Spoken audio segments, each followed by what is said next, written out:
Selamat kepada Rizky Pratama, karena telah memperoleh nilai terbaik di kota Semarang ini. Sebagai penghargaan, pihak SMA Raya akan memberikan hadiah. Mohon untuk kepala sekolah, waktu dan tempat kami persilakan. Ucap seorang pembawa acara di SMA ini. Tak lama kemudian, sorakan dan tepuk tangan yang meriah mengiringi langkah kaki seorang pria tua ketika berjalan ke atas panggung. Bersama dengannya adalah seorang guru yang merupakan wali kelas Rizky Pratama itu sendiri. Selamat ya, nak. Dengan kecerdasan seperti itu, masa depanmu pasti akan cerah. Ucap kepala sekolah itu dengan senyuman yang ramah di wajahnya. Menyerahkan sebuah piala yang indah serta uang kado sebanyak 5 juta rupiah itu. Wali kelasnya, yang merupakan seorang wanita parubaya, terlihat tersenyum dengan bangga pada Rizky. Rizky adalah seorang pemuda yang rupawan dengan rambut hitam rapi yang agak menutupi telinganya itu.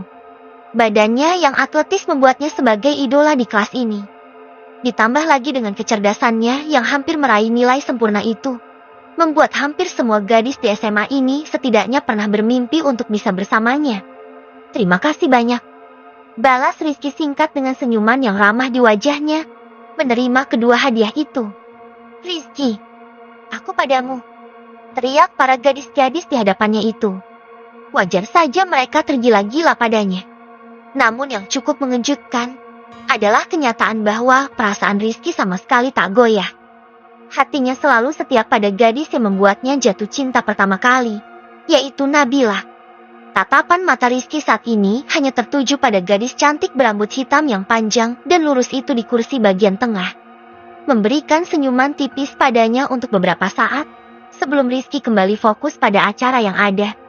Kehidupannya benar-benar terlihat sempurna jika dilihat dari luar.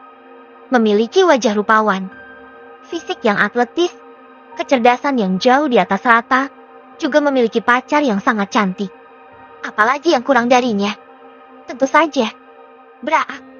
Setibanya di rumah, senyuman yang ramah dan manis dari Rizky barusan segera memudar, tergantikan oleh wajah datar sambil melemparkan pialanya ke pojok rumah kecil ini, di mana puluhan piala lainnya tergeletak tak terawat. Aku pulang. Ayah, Ibu, ucap Rizky dengan perasaan gundah di dalam hatinya. Selamat, Rizky. Ayah dan ibu melihatnya. Kau benar-benar luar biasa, ucap ibunya yang sudah agak tua itu. Ayah benar-benar bangga padamu, nak. Balas ayahnya dengan kulit yang menghitam karena terus bekerja keras di bawah terik matahari. Maaf, ayah, ibu. Aku hanya mendapatkan hadiah segini. Balas Rizky, memperlihatkan uang yang diperolehnya itu. Tak masalah, nak. Yang terpenting adalah masa depanmu. Untuk sekarang, jangan pikirkan tentang uang. Soal itu, biar ayah dan ibu yang usahakan. Balas pria tua itu dengan senyuman yang menutupi kelelahan di wajahnya. Itu benar, nak. Sekarang, ayo makan. Ibu sudah siapkan masakan kesukaanmu. Tada, ucap ibunya dengan senyuman yang lebar saat membuka tudung saji itu, memperlihatkan 3 potong ikan asin yang dibalut dengan telur itu. Terima kasih. Balas Rizky singkat, sebelum mengambil nasi yang telah dingin di sudut meja itu. Prak, prak, prak. Sesekali, Rizky nampak memukul wadah nasi itu, mengusir beberapa semut yang berhasil masuk ke dalamnya.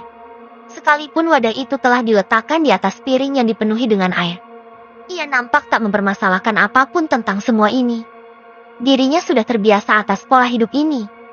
Tapi dalam hatinya, ia benar-benar ingin merubahnya dengan hasil kerja kerasnya. Karena itulah Rizky belajar mati-matian demi saat ini. Sambil menikmati makanannya, Rizky mengutarakan hal penting untuk masa depannya kepada kedua orang tuanya. Aku sudah memperoleh ini beberapa hari lalu, tapi aku baru bisa menyampaikannya sekarang.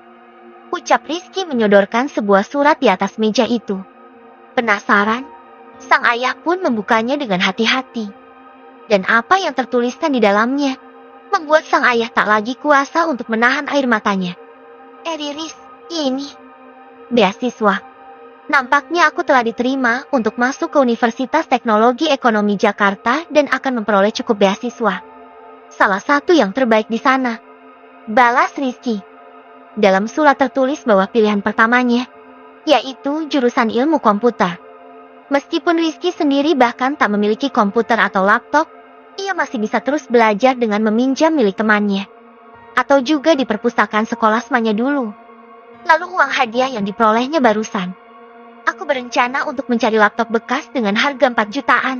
Bisakah ayah membantuku? Sisanya mungkin bisa untuk ibu memasak. Lanjut Rizky. Tentu saja, nak. Sungguh, ayah benar-benar bangga padamu. Ibu juga sangat bangga padamu. Nak. Mereka berdua segera memeluk Rizky dengan sangat erat sambil terus menangis. Mensyukuri segala keberuntungan yang telah diraih oleh Rizky melalui usaha dan kerja kerasnya. Beberapa minggu telah berlalu semenjak kelulusannya. Kini, Rizky telah siap untuk pergi ke Jakarta. Menempuh pendidikan yang diinginkannya, lalu mungkin saja merubah nasib keluarganya di masa depan. Sudah dibawa laptopnya? Tanya ibunya khawatir saat mengantarkan Rizky ke stasiun kereta itu. Sudah, Bu. Bagaimana dengan apa itu namanya? Charger. Tanya ayahnya yang ikut panik. Charger sudah aman, ayah. Terima kasih telah mengingatkan. Balas Rizky dengan ramah. Lalu bagaimana dengan uangnya? Apakah cukup nantinya? Tanya ibunya sekali lagi. Beasiswa telah mencukupi kebutuhan biaya kuliah dan kehidupan, sekitar 1,5 juta per bulan.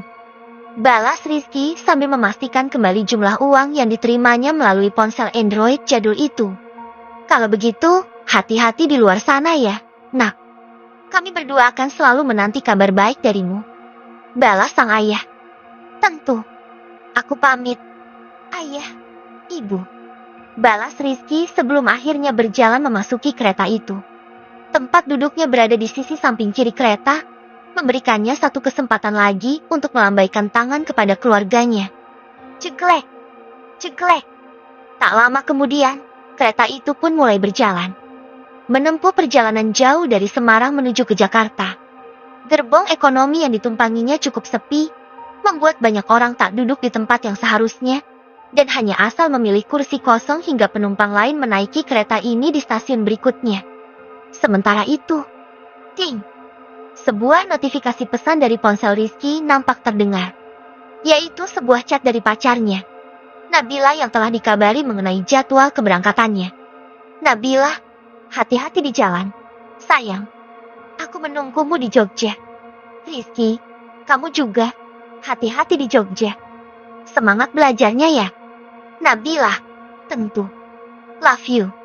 Rizky, love you too. Setelah bertukar pesan singkat itu, Rizky akhirnya berbaring santai, menikmati pemandangan di sepanjang perjalanannya, sambil sesekali tertidur dengan jendela sebagai sandaran kepalanya. Setelah dipotong dari biaya kuliahnya, Rizky masih memiliki sisa 1,5 juta rupiah tiap bulannya. Dan mengingat ini adalah Jakarta, tentu saja biaya hidupnya akan cukup mahal. Namun Rizky juga setidaknya ingin hidup sedikit nyaman demi kelancaran studinya. Karena itulah, ia memilih sebuah kos yang agak bagus dan luas harga 1 juta sebulan. Namun sebagai gantinya, ia harus tinggal bersama dengan satu orang asing bersamanya. Tak masalah, semoga saja nantinya kami cocok. Masalahnya, bisakah aku menghemat biaya makan dan minum agar 500.000 cukup untuk sebulan?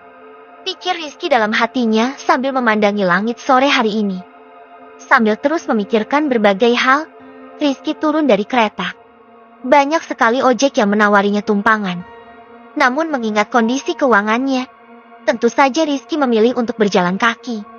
Akhirnya, setelah 1,5 jam jalan kaki, dan setelah matahari terbenam, Rizky akhirnya tiba di tempat kosnya.